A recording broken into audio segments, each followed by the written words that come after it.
औज़ुबिल्लाहिमिनश्शैतानिर्रजीम बिस्मिल्लाहिर्रहमानिर्रहीम। मेरे तमाम व्यूअर्स अस्सलाम वालेकुम।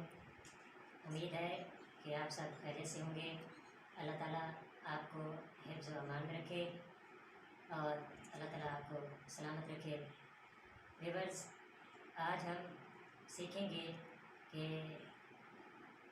कैलीग्राफी के तौर पर किस तरह से कैलीग्राफी इम्प्रूव की जा सकती है।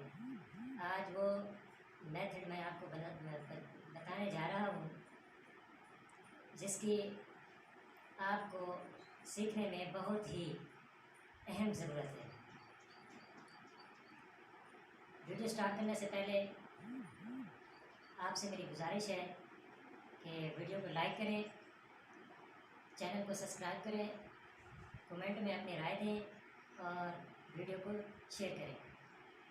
चलिए व्यूअर्स, चलते हैं वाइट बोर्ड की तरफ और आपको सिखाते हैं कि किस तरह से हैंड राइटिंग इम्प्रूव होती है। उसका मेथड आपको बताते हैं।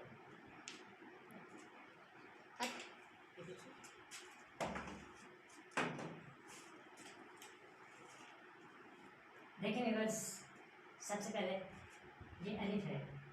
अलिफ के जो है ना, 1 कद, 2 कद, 3 कद, ये 4 कद। ये अलिफ हमेशा याद रखें व्यूअर्स, हमेशा अलिफ जो है ना, ये देखें अलिफ जो है ना, हमेशा जब भी लिखेंगे उसकी ये वाली पहली नोक ऊपर जाकर नोक बनेगी, उसके बाद भी आखिर में नोक बनेगी। ये याद रखना। जब भी आप लिखें तो अलिफ लिखते वक्त पहले भी उसकी नोक बने और बाद में भी उसकी नोक बने। और इसके कद कितने होते हैं? इसके कद 4 होते हैं। 4 देखें, 1 2 3 4। बाज़ औक़ात इसको अलिफ को 3 कद में भी लिखा जाता है, तो 3 कद की सूरत में भी आप लिख सकते हैं।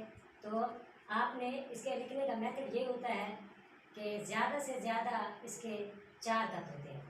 तो देखें जी, उसके बाद जीम है। ये आपको एक ऐसा मेथड बता रहा हूँ जो इंतहाई यानी आपकी अच्छे तरीके से हैंड राइटिंग इम्प्रूव होगी। उसके बाद मैं आपको मेथड बता रहा हूँ जीम। जीम एक ऐसा हर्फ है जिसके लिखने के यानी इस जैसे 6 तरीके से अगर हम इसकी गुलाई सीख लेते हैं तो हम 6 जो है ना हरूफ पर इम्प्रूव पा लेंगे। यानी 6 हरूफ हैंड राइटिंग के लिहाज से अच्छे तरीके से हम लिख सकेंगे। ठीक है, तो उम्मीद है आप सबको समझ आ गई होगी। अगर वीडियो आपको अच्छी लगी हो तो वीडियो को लाइक करें। वीडियो को लाइक करने के बाद अपनी राय दें, कमेंट करें, वीडियो को शेयर करें।